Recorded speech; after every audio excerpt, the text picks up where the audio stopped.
So how often are you actually supposed to change your air filters? You know, we hear different stuff, but we want to hear from the professionals. What's the actual amount you should be changing those?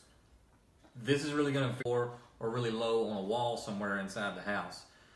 A lot of foot traffic in houses where people have multiple pets, dogs, cats. Say you've got a child, 2 children, 5 children, whatever. Houses that you're going to be opening exterior doors, bringing in more dirt, more shoes on the floor.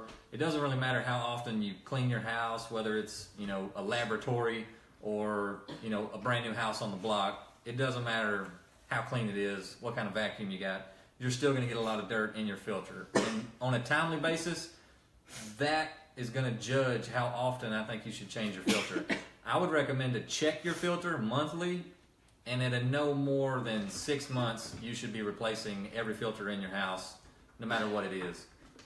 If it's a standard pleated filter, typically you can get about 2 to 3 months out of them, but I would recommend just checking them monthly. Most of them are pretty easy to access.